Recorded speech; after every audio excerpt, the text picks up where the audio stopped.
नमस्कार प्रिय मित्रों, आज मैं फिर उपस्थित हूँ एक नई वीडियो के साथ। हमारा जो आज का विषय है वो हिंदी विषय से संबंधित है। इसमें प्रिय मित्रों, ये जो हमारा हिंदी विषय का है, इसमें आप विभिन्न प्रकार के प्रतियोगी परीक्षाओं के लिए काम में ले सकते हैं। जैसे रीट है, पटवार है, ग्राम सेवक है, राजस्थान एसआई है, फर्स्ट ग्रेड, सेकंड ग्रेड इत्यादि भर्तियों के लिए ये हमारा वीडियो है, ये बनाया जा रहा है। आप इसको अवश्य देखिए और अगर आपको ये वीडियो पसंद आए तो इसको अधिक से अधिक शेयर करें। तो हमारा जो विषय है हिंदी भाषा, तो इसमें हमारा हिंदी भाषा में हमारा जो टॉपिक होगा वह होगा वर्ण विचार। यानी दोस्तों, इसमें ऐसा है कि कोई भी भाषा होती है, उसकी उत्पत्ति कैसे हुई है, उसमें क्या क्या होता है, शब्द होते हैं, वर्ण होते हैं, वो शब्द कैसे बनते हैं, वाक्य कैसे बनते हैं, इसके बारे में आपको इस वीडियो में और इससे आगे आने वाले वीडियो में विस्तार पूर्वक बताया जाएगा। तो सबसे पहले अगर हम कोई भाषा पढ़ते हैं तो भाषा शब्द का प्रयोग है, यानी भाषा शब्द की उत्पत्ति कैसे हुई है, यानी भाषा शब्द कैसे बना है। दोस्तों, भाषा शब्द है वह है संस्कृत की भाष धातु से बना है। संस्कृत भाषा में जो भाष धातु है उससे बना है, जिसका अर्थ होता है बोलना या कहना। यानी यह जो भाष धातु है, धातु का अर्थ है जिसको हम अंग्रेजी में वर्ब बोलते हैं, हिंदी में जिसको हम क्रिया बोलते हैं, उसी को हम संस्कृत में धातु के नाम से जानते हैं। तो भाषा शब्द का जो प्रयोग है वह किससे हुआ है, भाष धातु से बना है। यानी भाषा शब्द किससे बना है, संस्कृत की भाष धातु से बना है। तो भाष का अर्थ क्या होता है, यानी भाष का अर्थ होता है बोलना या कहना। अब आगे यानी अर्थात इसका मतलब क्या है कि भाषा क्या है, अर्थात भाषा वह है जिससे बोला जाए। भाषा वह है जिसे बोला जाए, बोलने को हम क्या कहते हैं, भाषा।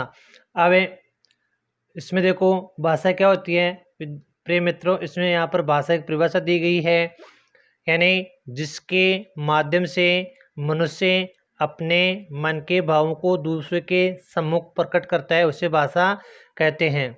यानी दोस्तों क्या होता है, मनुष्य के मन में उत्पन्न हुए विचारों को हम दूसरे व्यक्ति के सामने प्रकट करते हैं, तो प्रकट करना ही, हमारे विचारों को प्रकट करना ही क्या होता है, भाषा होता है। जैसे मान लो एक ए व्यक्ति है और एक बी व्यक्ति है, इन दोनों के बीच में हम अपने विचारों का आदान प्रदान कर रहे हैं। हम अपने विचारों का आदान प्रदान कैसे करेंगे, तो ये जो आदान प्रदान करने का, जो विचारों को आदान प्रदान करने का जो माध्यम है वही क्या होगी, भाषा होगी। इसमें क्या होगा, ए व्यक्ति के मन में कुछ विचार आ रहे हैं, तो ए व्यक्ति बी व्यक्ति को अपने विचार प्रकट करेगा, तो जिस माध्यम से प्रकट करेगा उसी को हम क्या कहते हैं, भाषा।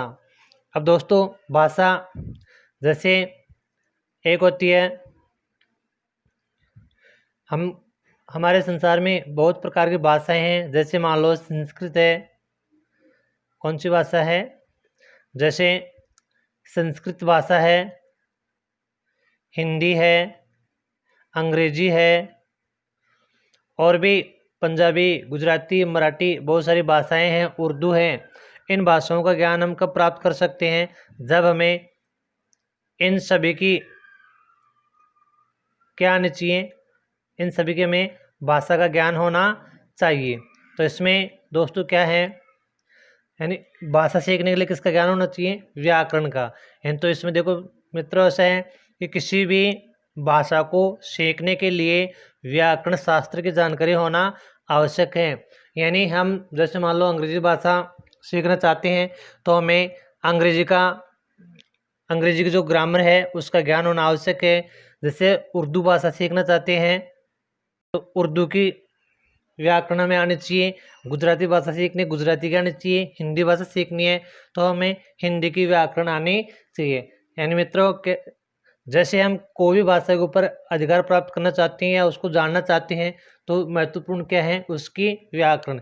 हमारी व्याकरण जितनी अच्छी होगी वह भाषा हमारी उतनी मजबूत होगी। तो ऐसा है। अब यहाँ पर हम देखो व्याकरण शब्द है, इस व्याकरण शब्द की उत्पत्ति यानी व्याकरण जो शब्द है वो कैसे बना है। इसमें देखो व्याकरण शब्द की उत्पत्ति में देखो वी और आ ये दो तो हैं उपसर्ग, यानी वी प्लस आ ये तो हैं उपसर्ग, और इसमें क्या है क्री धातु प्लस लुट प्रत्यय, लुट ये प्रत्यय हैं, इनके मेल से ये जो शब्द है ना वो बना है। देखो इसमें लुट प्रत्यय संस्कृत में प्रचलित है। लुट प्रत्यय में क्या होता है ल और ट का लोप हो जाता है, यू शेष बचता है। यह जो यू है यह अन में बदलता है। अब ये जो न होगा यह न अन में कैसे बदलेगा, यानी कोई ऐसा शब्द होता है उसमें एक तो र, एक री और एक षटकोणलस्य, ये जो वर्ण बीच में आते हैं किसी भी शब्द में तो वहाँ पर न के स्थान पर किसका प्रयोग किया जाता है, अण का प्रयोग कर दिया जाता है। तो अब देखो मित्रों इसमें व्याकरण कैसे बनेगा, यानी ये जो वी है ये वी और ये आ उपसर्ग ये दोनों आपस में मिलेंगे, इन दोनों में यहाँ पर यण संधि होगी, यानी वी प्लस आ इन दोनों में देखो ऋण संधि होगी तो ये क्या बनेगा शब्द व्या बनेगा। अब इस क्री में जो क्री धातु है इसमें हम लुट प्रत्यय जोड़ेंगे, लुट प्रत्यय जोड़ेंगे तो ये जो क्री का री है ये किस में बदलेगा अर में बदलेगा, तो व्या और ये कर। अब हमारा जो लुट है इस प्रत्यय में जो अन बचा था अन ये न मैंने आपको बताया था अभी, इसमें क्या आ रहा है क्री में कर आ रहा है तो र आ रहा है, इस कारण ये जो न होगा ये किस में बदलेगा अन में बदलेगा। तो दोस्तों ये कैसे बनेगा, एक तो शब्द बन गया था हमारे पास व्या और एक बन गया था कर और एक हो जाएगा अण। तो जब जैसे हम इसको मिलाएंगे तो क्या बनेगा व्याकरण, व्याकरण। यानी इस प्रकार से दोस्तों व्याकरण शब्द की उत्पत्ति हुई है। अब हम इसकी परिभाषा के बारे में पढ़ेंगे, यानी व्याकरण शब्द की परिभाषा क्या है। तो व्याकरण शब्द की देखो मित्रों परिभाषा देखो, यानी व्याकरण शब्द की परिभाषा है जिस शास्त्र के माध्यम से शुद्ध पढ़ना बोलना तथा लिखने का ज्ञान आ जाए उसे हम क्या कहते हैं व्याकरण कहते हैं। यानी व्याकरण की परिभाषा है कि ऐसा शास्त्र जिससे हमें कोई भी भाषा है वह भाषा शुद्ध रूप से पढ़ना आए, शुद्ध रूप से उसको बोलना आए और उसको लिखने का ज्ञान आ जाए उसे हम क्या कहते हैं व्याकरण। यानी जो हमें शुद्ध पढ़ने लिखने और बोलने का ज्ञान करवाती है वो क्या होती है भाषा होती है। तो दोस्तों आगे है कि कोई भी भाषा होती है उस भाषा में सबसे छोटी इकाई क्या होती है, कोई भी भाषा होगी उस भाषा में सबसे छोटी इकाई होगी वर्ण। क्या होगी वर्ण। वर्ण को हम अलग अलग नामों से जानते हैं, चाहे वर्ण बोल दो अक्षर बोल दो कार बोल दो, ये वर्ण है। ये कोई भी भाषा होगी उस भाषा की सबसे छोटी इकाई होती है। जैसे हम देखते हैं कोई भी शब्द बनता है, किसी भाषा में कोई भी शब्द बनता है वह वर्णों के मेल से ही बनता है। दो या दो से अधिक वर्ण मिलकर के एक शब्द का निर्माण करते हैं, एक से अधिक शब्द मिलकर के वाक्य का निर्माण करते हैं। तो जैसे देखो कोई भी शब्द है, जैसे मान लो हम देखेंगे कमल, देखेंगे क मैं ल, यानी ये हमारा क्या है, कमल लिखा हुआ है। अब ये जो कमल शब्द है वो कैसे बना है, इसके हम टुकड़े करेंगे। जैसे मान लो ये कर दिया क, ये मैं और ये ल। अब हम इसके और टुकड़े कर सकते हैं। जैसे और टुकड़े कैसे कर सकते हैं, जैसे लिख दिया ये जो हमारा कमल शब्द था इसको टुकड़े करेंगे। जैसे के नीचे हलंत प्लस ए प्लस मैं प्लस ए और एक प्लस ले प्लस है, यानी अब इनके मिलने से क्या होगा, कमल। ये जो शब्द बनेगा इन कमल के हम टुकड़े करेंगे। तो यानी जैसे के प्लस ए प्लस मैं प्लस ए प्लस ले प्लस ए, तो इनको मिलाने से क्या बनेगा, कमल। तो दोस्तों ये जो हम इनके क्या करते हैं, टुकड़े। तो ये टुकड़े करने के बाद जो क्या बचेगा, ये जो है वर्ण है, के वर्ण है, ए वर्ण है, मैं वर्ण है, ए वर्ण है, ले वर्ण और ए वर्ण, ये मिलकर क्या बना रहे हैं, कमल शब्द का निर्माण कर रहे हैं, कमल बना रहे हैं। तो यानी एक या दो से अधिक वर्ण मिलकर के किसका निर्माण करते हैं, शब्द का निर्माण करते हैं। तो दोस्तों यहाँ पर क्या होगा कि कोई भी भाषा होती है, उस किसी भी भाषा की सबसे छोटी इकाई क्या होती है, वर्ण होती है। यानी किसी भी भाषा की सबसे छोटी इकाई क्या कहलाती है, वर्ण कहलाती है। अब दोस्तों इसमें क्या होता है कि वर्ण होते हैं, अक्षर होते हैं, ध्वनियाँ होती हैं, इनमें कुछ भिन्नता पाई जाती है। हम किसको तो वर्ण बोलते हैं, किसको ध्वनि बोलते हैं और किसको अक्षर के नाम से जाना जाता है। तो यहाँ पर देखो वर्ण की परिभाषा क्या होती है, इन ध्वनियों के लिखित रूप को या लिपि चिन्हों को वर्ण कहते हैं। यानी कोई भी ध्वनि है, हम जैसे जब बोलते हैं तो बोलना तो क्या हो जाएगी, ध्वनियाँ, और जब हम उनको लिखेंगे तो लिखते ही वो क्या हो जाएगी, वर्ण हो जाएगी। जैसे मान लो हमने कै बोला, कै बोलने में तो ध्वनि है, लेकिन जैसे हम यहाँ पर इसको लिख देंगे, लिखते ही क्या बन जाएगा, ये वर्ण बन जाएगा। ऐसे जैसे मान लो हम और भी लिखेंगे, ए लिख दिया, बोलने पर तो ध्वनि होगा और लिखने पर क्या हो जाएगा, वर्ण हो जाएगा। जैसे हम इसको लिखित रूप दे देंगे तो क्या हो जाएगा, वर्ण, और जैसे हम इसको बोल के छोड़ देंगे तो क्या हो जाएगी, ये ध्वनि। दोस्तों इसमें जैसे यहाँ पर उदाहरण देके समझाया गया है, जैसे ए ई ई भे ये के आदि, ये क्या है, वर्ण हैं। यानी इसमें देखो भे के नीचे एक तिरछी लाइन है, ये के नीचे भी तिरछी लाइन है, के नीचे भी तिरछी लाइन है। इसको दोस्तों हम क्या किस नाम से जानते हैं, हलंत के नाम से जानते हैं, हलंत के नाम से इसको जाना जाता है। ये जो तिरछी लाइन होती है, इस लाइन को हम किस नाम से जानते हैं, हलंत के नाम से जानते हैं। कई दोस्त क्या करते हैं, इसको अल्प विराम के नाम से जानते हैं, जिसको हम अंग्रेजी में कोमा बोलते हैं, कि कोमा जो होता है उसमें वो इस प्रकार से होता है, और जो हलंत होता है वह इस प्रकार से होता है। यानी कोमा तो इस प्रकार से होगा, हलंत होता है वो किसी भी व्यंजन वर्ण के नीचे होता है। इस हलंत का मतलब क्या होता है कि जो हम अगले वीडियो में आपको अच्छी तरह से बताएंगे, लेकिन यहाँ पर मैं कुछ आपको थोड़ी बहुत जानकारी दे देता हूँ। इसमें क्या होता है, जैसे मान लो कै होता है, अब इस कै के नीचे हलंत नहीं है, तो अब हम इसके टुकड़े कर सकते हैं। यानी कोई भी व्यंजन होता है, व्यंजन वर्ण का उच्चारण करने में हमें किसी अन्य वर्ण की सहायता लेनी पड़ती है। कहने का मतलब होता है कि कोई भी व्यंजन है बिना स्वर की सहायता से नहीं बोलता है। तो अब ये जो हमारा कै है, इसमें जैसे मान लो हलंत नहीं है, ये जो कै है इसमें हलंत नहीं है, तो इसमें कौन सा स्वर मिला हुआ है, यानी इसमें ए स्वर मिला हुआ है।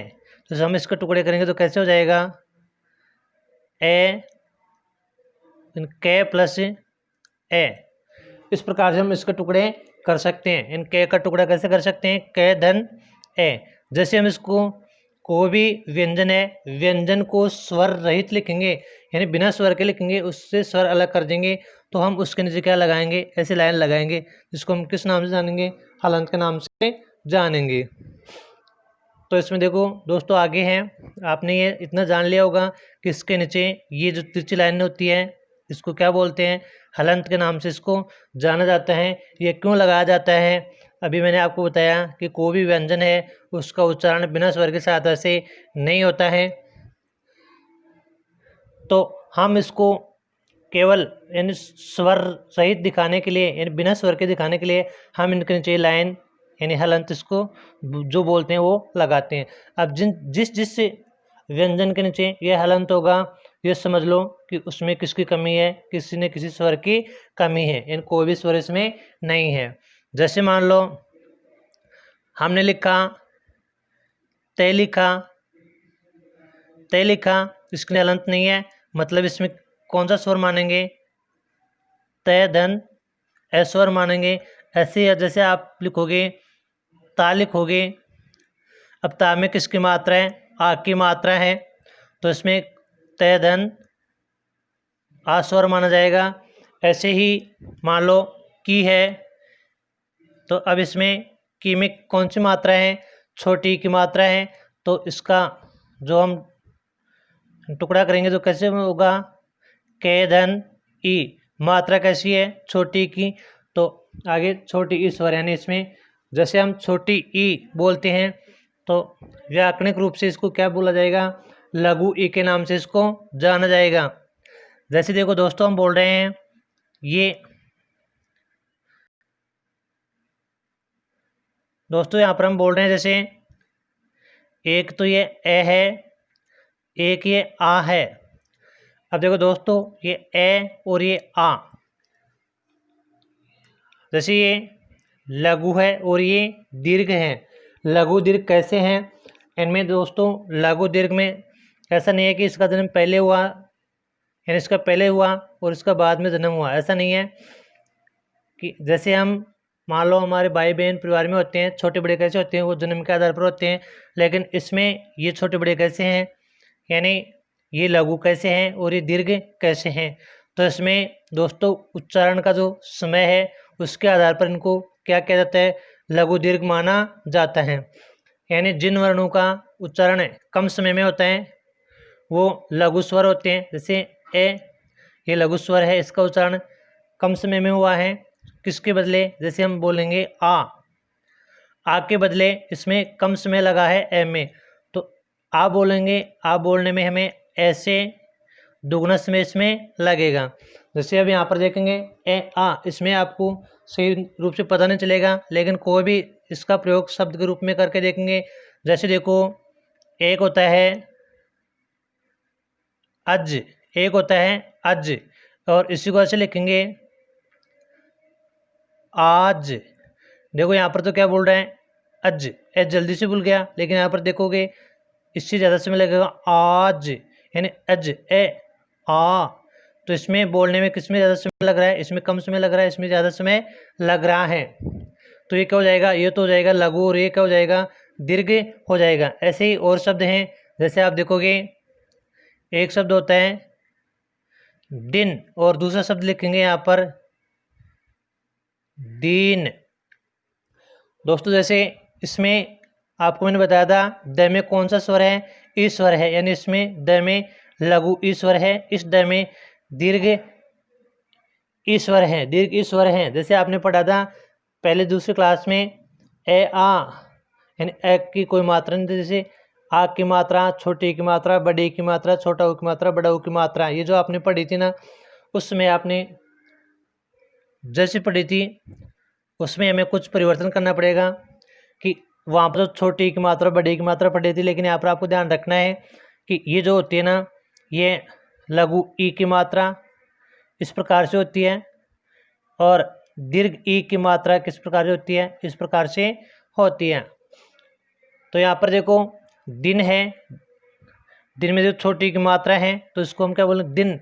अब इस दीन में किसकी मात्रा है? बड़ी की मात्रा, तो इसको क्या बोला जाएगा? दीन। तो ये बोलने में क्या बोल रहे हैं? दिन। और ये क्या बोल रहे हैं?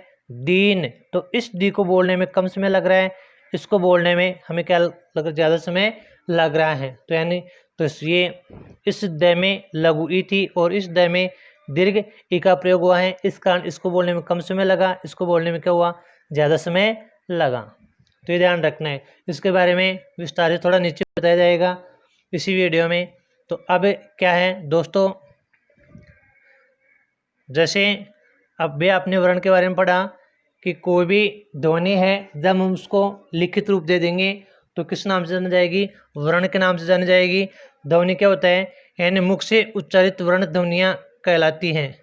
यानी हम कोई भी वर्ण है उसका मुख से उच्चारण करके छोड़ देंगे, उसको लिखित रूप नहीं देंगे तो वो क्या कहलाएगी? ध्वनि कहलाएगी। जैसे ई, गे, ए, ठे आदि, जैसे हम ए, आ, ई, उ ये बोलते हैं, कै, खे, गे, गे, जो बोलते हैं, तो ये सारी क्या हो जाएंगी? ध्वनियाँ। हम जैसे उनको बोल के छोड़ देंगे तो ध्वनि हो जाएंगी, और इन्हीं को जैसे लिखित रूप दे देंगे तो क्या हो जाएंगी? वर्ण हो जाएंगी। अब इसमें दोस्तों एक आता है हमारा, इसमें एक और आता है अक्षर के बारे में। अक्षर क्या होता है कि जिस ध्वनि या ध्वनि समूह का उच्चारण जीभ के एक झटके से होता है उसे हम क्या कहते हैं? अक्षर कहते हैं। यानी अक्षर की परिभाषा होती है कि जिस ध्वनि या ध्वनि समूह का उच्चारण जीभ के एक झटके से होता है उसे हम क्या बोलते हैं? अक्षर बोलते हैं। जैसे आम, मैम, स्नान, ओम इत्यादि, हम इनका उच्चारण करते हैं तो जीभ के एक झटके से करते हैं। इसमें अलग अलग टुकड़े इसके ना नहीं करते हैं, ये जीभ के एक झटके से इसको बोलते हैं।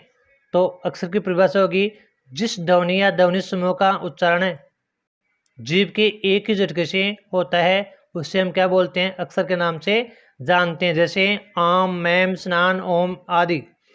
अब दोस्तों यहाँ पर क्या होगा, नीचे आपको वर्ण की है ना वो परिभाषा बताई जाएगी।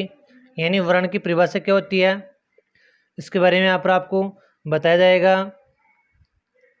यानी वर्ण की परिभाषा है वह ध्वनि जिसके टुकड़े नहीं किए जा सकते वर्ण कहलाते हैं। यानी ऐसी ध्वनि उसका अंतिम विभाजन कर दिया गया हो, अब उसका और विभाजन किया जाना संभव नहीं हो, वह क्या कहलाती है? वर्ण कहलाते हैं। जैसे मैंने आपको थोड़ी देर पहले बताया था कि कोई भी शब्द ले लेंगे, जैसे मान लो एक शब्द ले लिया राम, एक शब्द क्या ले लिया? राम। हम इसके टुकड़े इस प्रकार से कर सकते हैं, एक तो रा और एक मैं, इस प्रकार से टुकड़े कर दिए। अब हम इसके और भी टुकड़े कर सकते हैं। देखो रे प्लस आ, मैं प्लस ए, ये टुकड़े कर दिए। अब ये इसका अंतिम विभाजन कर दिया गया है। अब इससे अधिक टुकड़े और नहीं कर सकते। तो अभी मैंने आपको क्या बताया? वह ध्वनि जिसका अंतिम विभाजन कर दिया गया हो, आगे विभाजन किया जाना संभव नहीं हो, वो क्या कहलाते हैं? वर्ण कहलाते हैं। जैसे हमने राम के टुकड़े किए थे रा प्लस मैं, अब इसके और टुकड़े हो सकते हैं जैसे रे धन आ धन मैं धन ए। अब देखो इसके अंतिम टुकड़े हो गए हैं, अब इससे ज़्यादा इसके टुकड़े नहीं किए जा सकते हैं। तो ये जो क्या रे ये भी वर्ण है, आ ये भी वर्ण है, मैं ये भी वर्ण है, ए ये भी वर्ण है। तो ये वर्ण हो जाएंगे। जैसे यहाँ पर दिखाया गया आपको ए ओ खे ते टे ने इत्यादि। यानी जैसे ए आ ई उ ए ऐ ओ औ, ये जो हम पढ़ते हैं ये भी वर्ण कहलाते हैं। और जैसे आपने पढ़े हैं कै कगड़े, उसके नीचे देखो ये हलंत होना चाहिए, कै खे गे घे ङ। ये अब देखो दोस्तों ये जो हमारा ङ होता है इसमें हमारे दोस्त बहुत सारी गलतियां करते हैं। एक तो देखो इसमें आपको समझने की बात यह है, एक तो होता है ऐसा लिखा हुआ, हम इसको तो क्या बोलते हैं?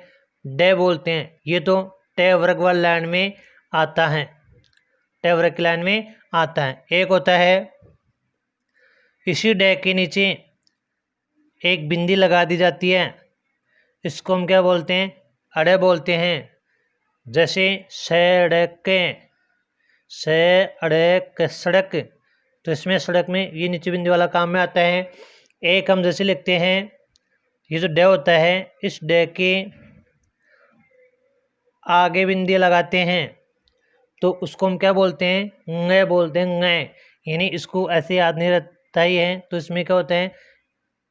न और ये ग, ये याद आप रख सकते हो। ंग, इसको ंग बोला जाता है। क्या बोला जाता है? इसको ंग बोला जाते हैं।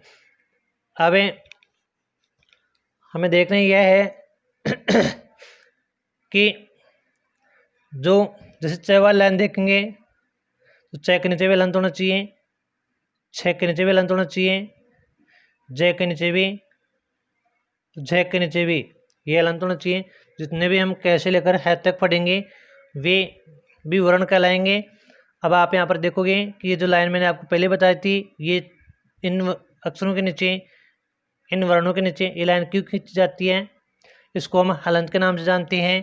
यानी जिस किसी भी व्यंजन में जिस किसी व्यंजन के नीचे ये लाइन होगी, ये लाइन ये बताएगी कि इन वर्णों में किसी प्रकार का कोई स्वर नहीं है। यानी ये सारे जो व्यंजन हैं वे स्वर रहित हैं। अभी आपको नीचे यहाँ पर वर्ण का विभाजन करके बताया जाएगा कि वर्ण के भेद कितने होते हैं और कौन कौन से होते हैं। यहाँ पर दोस्तों अब देखोगे आप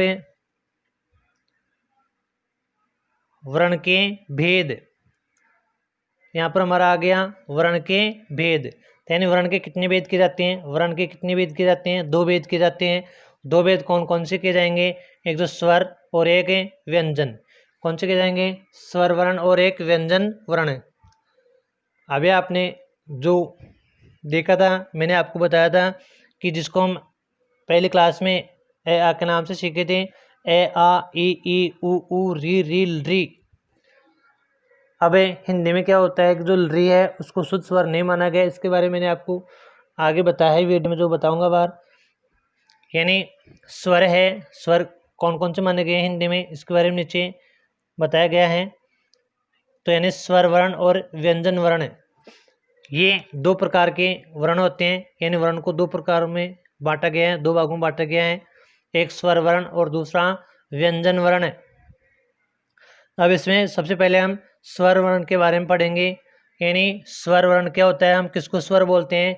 यानी जिन ध्वनियों का उच्चारण अपने आप होता है या स्वतंत्र रूप से होता है या अन्य वर्ण की सहायता नहीं लेनी पड़ती है, स्वर कहलाते हैं। स्वर वर्ण कहलाते हैं। कहने का मतलब होता है कि स्वर वर्णों को बोलने में किसी अन्य वर्ण की सहायता नहीं लेनी पड़ती है, इनका उच्चारण अपने आप होता है या किस स्वतंत्र रूप से होता है। ये किसी के ऊपर निर्भर नहीं है कि कोई आए और मैं मुख से बाहर निकलूं।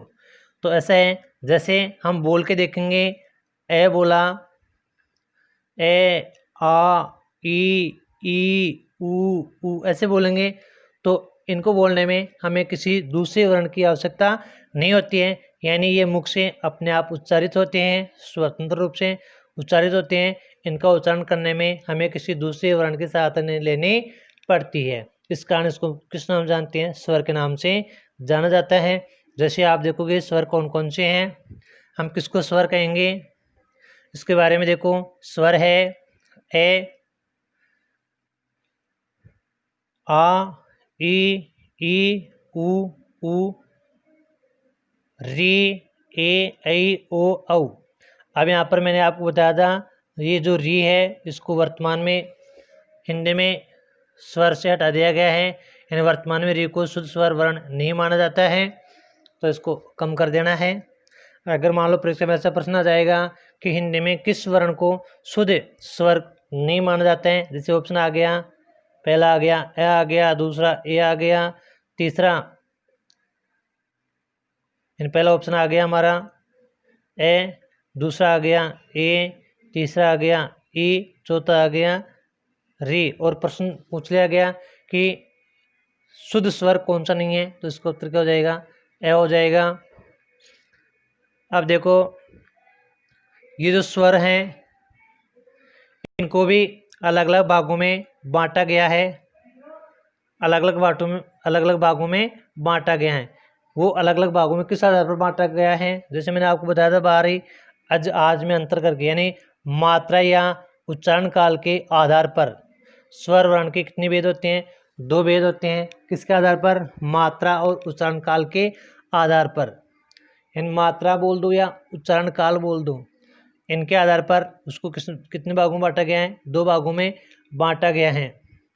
इन मात्रा तो मैंने आपको बताई थी, जैसे एक की मात्रा, आ की मात्रा, छोटी बड़ी, छोटा ऊ बड़ा ऊ की मात्रा। और उच्चारण काल यानी किसी भी वर्ण को हम बोलेंगे तो उसको बोलने में जितना समय लग रहा है वो समय कम लग रहा है तो लघु स्वर हो जाएगा, और अगर वो उसमें ज़्यादा लग रहा है तो दीर्घ स्वर हो जाएगा। तो यानी उच्चारण काल के आधार पर हम स्वरों को कितने भागों में बांटते हैं, 2 भागों में बांटते हैं। हमारा पहला है ह्रस्व स्वर, ह्रस्व बोल दो चाहे लघु स्वर बोल दो, एक ही बात है। दूसरा है दीर्घ या गुरु, दीर्घ या गुरु, यानी उच्चारण काल के आधार पर स्वरों को हम 2 भागों में बांटते हैं। पहला है ह्रस्व या लघु स्वर, दूसरा है दीर्घ या गुरु स्वर। अब इसमें हम सबसे पहले पढ़ेंगे ह्रस्व स्वर के बारे में, कि जो ह्रस्व स्वर है उसकी परिभाषा क्या होती है। ह्रस्व या लघु स्वर यानी जिन स्वर वर्णों का उच्चारण करने में कम से कम समय लगता है, यानी जिन वर्णों का या जिन स्वर वर्णों का उच्चारण करने में हमें कम से कम समय लगेगा या एक मात्रा का समय लगता है, वह लघु या दीर्घ स्वर कहलाता है। यानी इसकी परिभाषा क्या होगी, जिन स्वर वर्णों का उच्चारण करने में कम से कम समय लगता है या एक मात्रा का समय लगता है, वह लघु या दीर्घ स्वर कहलाता है। तो जैसे मैंने आपको बताया था समय के बारे में कि कैसे समय लगता है। जैसे कोई भी शब्द है, जैसे मान लो एक तो होता है उन्न, एक तो होता है उन्न, और इसी को बोलेंगे जैसे ऊन। अब देखो एक तो होता है उन्न, इसको तो हम कैसे बोलेंगे, उन्न, ऊ को जल्दी से बोल दिया, और एक ये ऊ है, इसको क्या बोलेंगे, ऊन। ये तो उन ऊ, एक ऊ ऊ ऊ, इसमें समय इसमें ज़्यादा लग रहा है, इसमें कम लग रहा है। तो यानी जिन स्वर वर्णों का उच्चारण करने में कम से कम समय लगता है या एक मात्रा का समय लगता है तो क्या हो जाएगा, वह लघु स्वर हो जाएगा। तो इसमें कम समय लग रहा है और इससे लगभग दुगुना समय इसमें लग रहा है। जैसे मान लो इसको बोलने में 1 सेकंड लगती है, तो उसको बोलने में कितने सेकंड लग रहे हैं, 2 सेकंड है ना जो लग रहे हैं, मतलब इससे दुगुना इसमें समय लग रहा है। इसमें 2 मात्राओं का समय लग रहा है। जैसे दीर्घ में क्या होता है, जैसे एक ए और एक दूसरा ए, ये दोनों मिलकर के क्या बनाते हैं, दीर्घ आ बनाते हैं। तो यानी एक तो ए ये दोनों बोलेंगे ना, उतना समय इस अकेले में लगता है, इस कारण इसको क्या कहा गया, दीर्घ। ऐसे ही हम पढ़ेंगे 2 लघु ई मिलकर एक दीर्घ ई का निर्माण करते हैं, तो इसमें 1 सेकंड लगती है, इसको 1 सेकंड, यानी दोनों को बोलने में 1 सेकंड लगती है। तो इस दीर्घ ई को बोलने में भी कितने सेकंड लग जाएंगे, 2 सेकंड इसमें लगेंगे। तो इस कारण इसको दीर्घ के नाम से जाना जाता है। यहाँ पर आपको बता दें कि जो ह्रस्व स्वर होते हैं इनकी कुल संख्या कितनी होती है, 3 होती है, ए ई उ। परीक्षा में प्रश्न आ जाए कि लघु स्वर कितने होते हैं, ऑप्शन में हो 3, 5, 6, 4, तो कौन सा करना है, 3 नंबर करना है। 3 इसमें हैं। इन लघु स्वर कितने हैं हिंदी में, ए ई उ, यानी री को अलग कर दिया। आजकल उसको शुद्ध स्वर नहीं माना जाता, उसको नहीं कहना जाएगा। 3 अगर नहीं है तो 4 वाला करना है, अगर 3 ऑप्शन में नहीं है तो 4 करना है, अगर 3 है तो 3 वाले को सही करना है। उसके बाद में है दीर्घ या गुरु स्वर के बारे में बताया जा रहा है, यानी दीर्घ या गुरु स्वर किसको कहेंगे, तो इसकी परिभाषा हो जाएगी, जिन वर्णों का उच्चारण करने में लघु स्वर से दुगुना समय लगता है या 2 मात्राओं का समय लगता है उसे दीर्घ स्वर कहते हैं। दीर्घ स्वर की परिभाषा क्या हो जाएगी, जिन वर्णों का उच्चारण करने में लघु स्वर से दुगुना समय लगता है या 2 मात्राओं का समय लगता है उसे हम दीर्घ स्वर कहते हैं। जैसे मैंने आपको भी बताया था कि जो दीर्घ स्वर होता है यानी लघु स्वर होता है उसको बोलने में 1 सेकंड लगती है, तो दीर्घ स्वर को बोलने में कितने सेकंड लगेंगे? 2 सेकंड लगेंगे, यानी उससे दुगुना समय लगभग लगेगा। या ऐसे देख लो कि इसको बोलने में आधा सेकंड लगती है तो इसको बोलने में 1 सेकंड लगेगी, इसको बोलने में 2 सेकंड लग रही हैं तो उसको बोलने में 4 सेकंड लगेंगी। मतलब लघु स्वर से इसमें क्या होगा? लगभग दुगुना समय लगेगा, तो हम इसको क्या बोलेंगे? दीर्घ स्वरें बोलेंगे। यानी जिन वर्णों का उच्चारण करने में लघु स्वर से दुगुना समय लगता है या 2 मात्राओं का समय लगता है उसे हम क्या बोलेंगे? दीर्घ स्वरें कहेंगे। अब दीर्घ स्वर कौन कौन से हैं? तो इनकी जो संख्या होगी यानी कौन कौन से वर्ण होंगे? एक तो आ जाएगा, दीर्घ ई, दीर्घ उ, ए, ऐ, ओ, औ, ये जो हैं दीर्घ स्वर के नाम से जाने जाएंगे। अभी मैंने आपको बताया था कि जैसे आ कैसे बना है, तो इसमें ए धन ए ये 2 लघु स्वर मिलकर के क्या बनाया है? एक दीर्घ आ बनाया है। ऐसे ही लघु ई और लघु ई मिलकर क्या बनाएंगे? दीर्घ ई बनाएंगे। ऐसे ही लघु उ और लघु उ मिलकर क्या बनाएंगे? दीर्घ उ बनाएंगे। अब दोस्तों ये जो हमारा ए है, ये जो 4 अक्षर आपको आगे दिखाई दे रहे हैं, वर्ण आगे दिखाई दे रहे हैं, इसको हम वैसे दीर्घ मानते हैं, लेकिन इसको अगर थोड़ी सी और देखें, अलग तरीके से देखें, तो इनको हम मिश्रित स्वर के नाम से भी जानते हैं। मिश्रित स्वर के नाम से भी जानते हैं। वो मिश्रित स्वर कैसे होते हैं? देखो यहाँ पर बता रहा हूँ मैं आपको कि जो ए है, इस एक की उत्पत्ति कैसे हुई, यानी ए कैसे बनाए? तो इसमें जैसे आप गुण संधि पढ़ेंगे उसमें बताया जाएगा ए और ई ये अक्षर मिलेंगे, ए और ई मिलकर क्या बनाएंगे? ए बनाएंगे।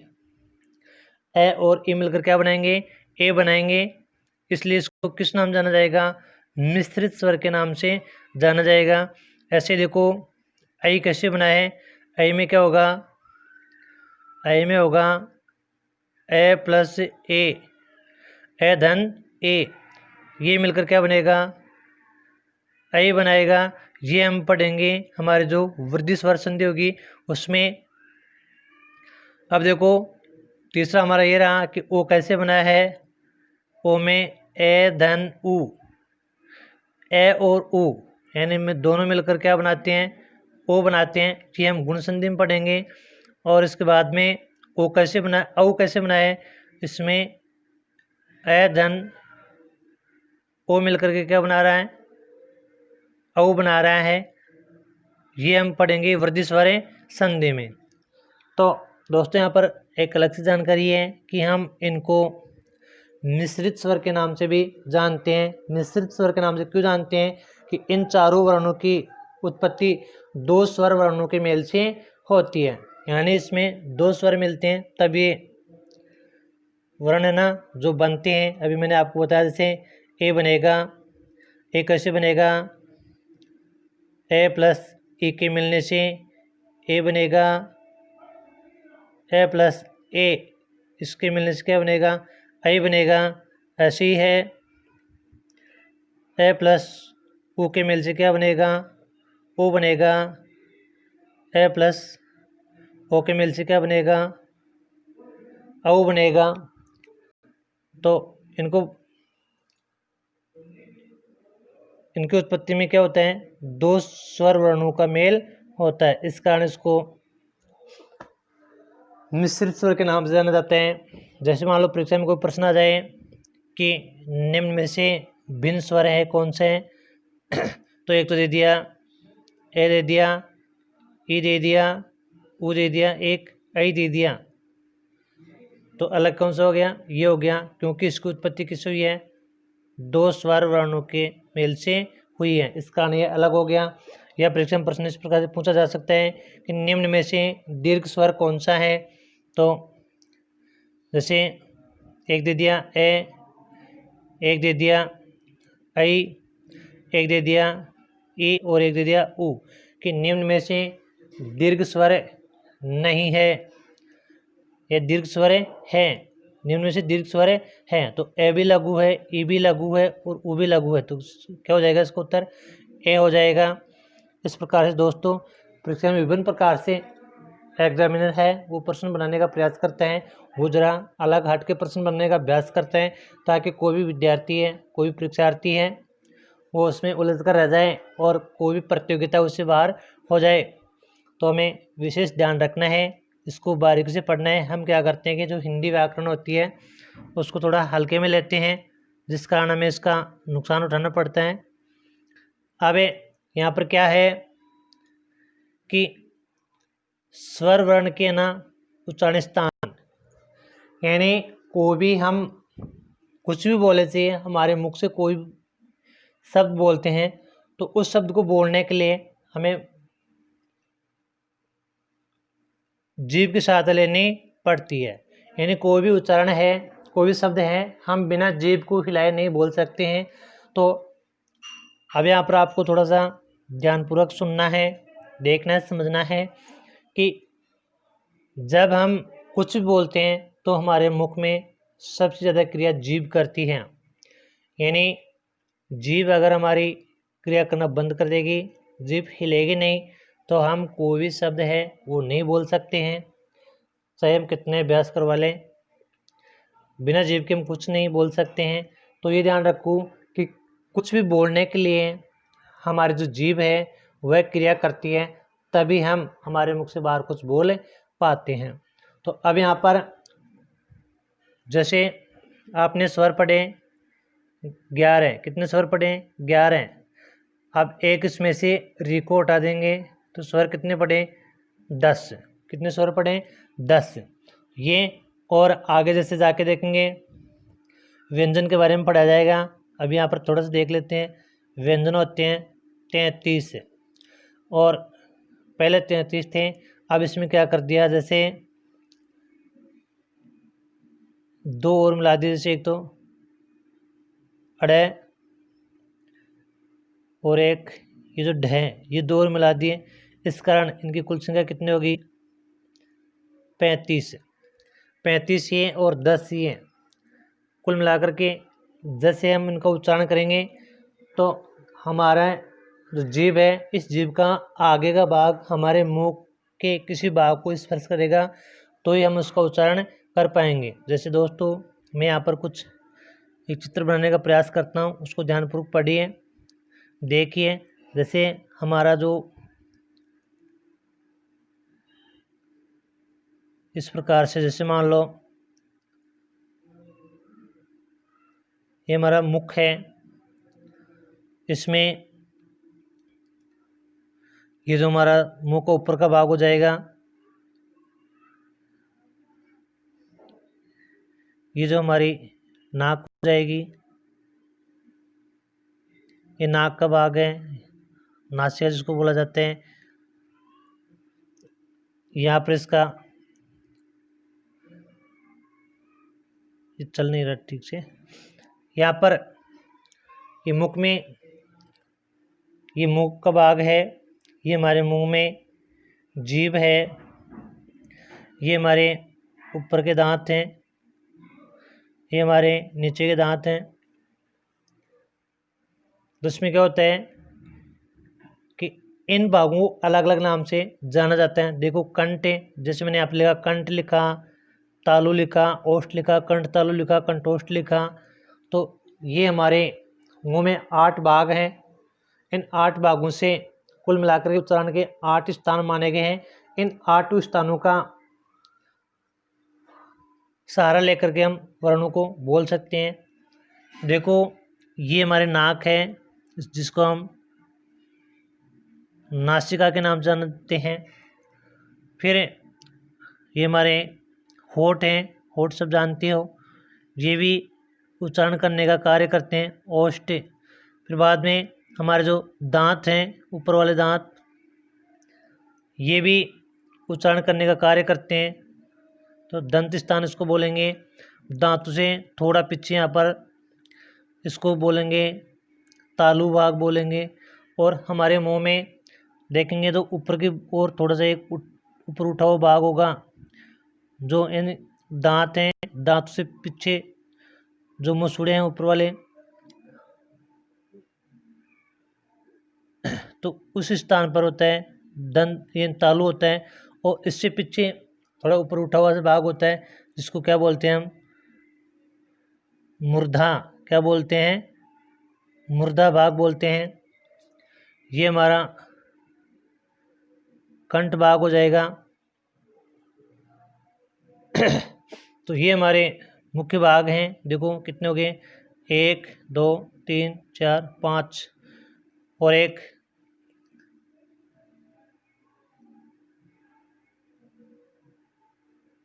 कंठ हो गया। अब इसमें क्या होगा, जैसे मान लो हमें यहाँ पर पढ़ने कितने, कंठ पढ़ना है, तालु पढ़ना है, ओष्ठ पढ़ना है, कंठ तालु पढ़ना है, कंठोष्ठ पढ़ना है। तो देखो कंठ भाग कहाँ है, कंठ भाग ये है। और तालु भाग कहाँ है, जो हमारे दांत हैं, ऊपर वाला दांत, उसका जो पीछे का थोड़ा सा भाग है दांतों, और जो ऊपर उठा हुआ खड्डा है उसका जो बीच का भाग, उसको हम किस नाम जानते हैं, तालु के नाम से जानते हैं। उसके बारे में पढ़ेंगे। ओष्ठ आप सब जानते ही हैं, होठ जिसको बोलते हैं। और कंठ मैंने यहाँ पर बताया, कंठ तालु के बारे में बताऊंगा, कंठोष्ठ के बारे में बताऊंगा। तो अब देखना आगे कि कंठ का भाग मैंने बताया था, कंठ कहाँ है। इससे देखो कौन से वर्णों का उच्चारण स्थान माना गया है, इन कंठ किन वर्णों का उच्चारण स्थान माना गया है, ए आ, ये 2 वर्ण हैं, इनका उच्चारण स्थान कंठ माना गया है। वैसे जो विसर्ग होता है ऊपर नीचे 2 बिंदु, इसको हम विसर्ग के नाम से जानते हैं। विसर्ग का उच्चारण स्थान भी क्या होता है, कंठ होता है। आगे देखो ई है, ये 2 लघु ई और दीर्घ ई, इसका उच्चारण स्थान क्या होता है, तालु, यानी तालु भाग से इनका उच्चारण होता है। फिर बाद में हमारे ये आते हैं उ आते हैं। उ का उच्चारण स्थान क्या होता है, ओष्ठ होता है। यानी उ हम तब तक नहीं बोल सकते जब हमारे होठ हैं इस ओ आकार में नहीं आते हो। अगर हमें उ बोलना है तो हमारे होठों को किस आकार में लेना है, उ आकार में लेना है। ऐसे उ आकार में आ जाएगा तब इसका क्या होगा, उच्चारण होगा। यानी होठ उ का उच्चारण करना है तो हमारे होठ अगर ओ आकार में आएंगे, ऊपर वाले इस प्रकार से, नीचे वाले इस प्रकार से, तो उ का उच्चारण होगा। जैसे हम हमारे दोनों होठों को बंद कर लेंगे, इनको हिलने नहीं देंगे, ओ आकार में नहीं आने देंगे, तो उ का उच्चारण स्थान, उ का उच्चारण नहीं होगा।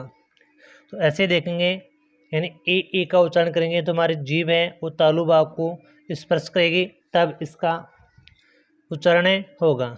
अब नीचे बात आती है कंठ तालु की, यानी ए ऐ वो कंठ तालु क्यों कहा गया है, इसका उच्चारण स्थान कंठ तालु क्यों माना गया है, क्योंकि मैंने बार आपको बताया था कि जो ए है, ए किसके योग से बना है, ए और ई, ए किससे बना है, ए और ए के मेल से बना है। तो ए का उच्चारण स्थान क्या है, कंठ, और ए का उच्चारण स्थान क्या है, तालु। तो ए है, ए और ए दोनों के मेल से बना है, तो इसका उच्चारण स्थान क्या हो जाएगा, कंठ तालु हो जाएगा। क्या हो जाएगा, कंठ तालु हो जाएगा। अब ऐ किससे बना है, ऐ में क्या बना है, जो ऐ बना है इसमें ए और ए मिलकर बना है। तो ए किससे बना था, तो ए का उच्चारण कंठ तालु हो गया, तो ए का उच्चारण स्थान भी क्या हो जाएगा, कंठ तालु हो जाएगा। ऐसे ही आप पढ़ेंगे, जैसे ओ औ, इसका उच्चारण स्थान क्या है, कंठोष्ठ है। उच्चारण स्थान क्या है, कंठोष्ठ है। तो इसका उच्चारण स्थान कंठोष्ठ कैसे है, क्योंकि आपने बार पढ़ा था कि ओ का, यानी ओ की उत्पत्ति कैसे हुई है, इसमें ए धन उ मिला है, ए धन उ मिला है। देखो ए का उच्चारण स्थान क्या है, कंठ, और उ का उच्चारण स्थान क्या है, ओष्ठ। यानी ए और उ मिलकर क्या बनाए, ओ बनाए। तो ए का उच्चारण स्थान कंठ, उ का उच्चारण स्थान ओष्ठ। इस कारण ओ औ का उच्चारण स्थान क्या माना जाएगा, कंठ और ओष्ठ माना जाएगा। कंठ और ओष्ठ यानी होठ, ये माना जाएगा। अब यहाँ पर आपको मैं एक छोटी सी जानकारी और दे देता हूँ कि यहाँ पर दोस्त देखेंगे हिंदी व्याकरण जितनी हम समझते हैं उतनी सरल नहीं है। इसमें हमें हर चीज़ बारीकी से पढ़नी होती है, तब हमें पता चलता है कि हिंदी व्याकरण है क्या चीज़। तो अब इसमें एक छोटी सी बात मैं आपको और बताता हूँ कि जैसे हमने इन स्वरों को विभाजन बार तो पढ़ा था, मात्रा काल यानी उच्चारण काल के आधार, इस उच्चारण काल के आधार पर। अब यहाँ पर एक छोटी जानकारी और है कि कंपन के आधार पर,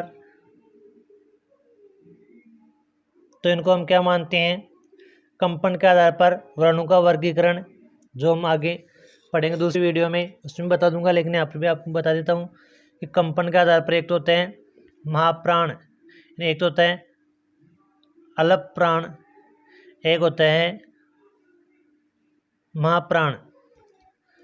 तो कंपन के आधार पर पूछा जाएगा कि कंपन के आधार पर स्वरों को किस में रखा जाता है, तो महाप्राण में रखा जाता है। तो कंपन के आधार पर किस में रखा जाएगा, महाप्राण में रखा जाएगा। और एक होता है श्वास वायु के आधार पर वर्णों का विभाजन, श्वास वायु,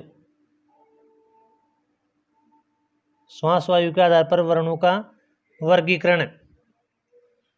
श्वास वायु के आधार पर वर्णों का वर्गीकरण कैसे होगा, एक होता है अलप प्राण, एक होता है अलप प्राण, एक होता है महाप्राण। तो श्वास वायु के आधार पर स्वरों को किस में रखा जाएगा, अलप प्राण श्रेणी में रखा जाएगा। तो इन दो चीज़ों का आप ध्यान रखना, अगली वीडियो में इसके बारे में और बता दिया जाएगा। तो दोस्तों आज का हमारा ये विषय था, ये इतना ही है, और इसके बारे में अधिक जानकारी अगले वीडियो में आपको और उपलब्ध करवाई जाएगी। दोस्तों इस वीडियो को मैंने बहुत ही अच्छी तरह से प्रस्तुत करने का प्रयास किया है, और अगर हमारे में और भी कोई कमी आपको दिखाई दे उसको आप कमेंट बॉक्स के माध्यम से ज़रूर बताइए, हम उसको सुधारने का प्रयास करेंगे। ये जो वीडियो है विभिन्न प्रतियोगी परीक्षाओं के लिए है, जैसे रीट है, एसआई है, पटवार है, ग्राम सेवक है, फर्स्ट ग्रेड, सेकंड ग्रेड, इन विभिन्न प्रकार की प्रतियोगी परीक्षाओं के लिए उपयोगी वीडियो हैं। तो आप इसको देखिए, पसंद आए तो इसको अधिक से अधिक शेयर करें। दोस्तों आज के वीडियो में बस इतना ही, धन्यवाद। अगले वीडियो में फिर आपसे मुलाकात होगी, तब तक के लिए मैं आपसे विदा लेता हूँ।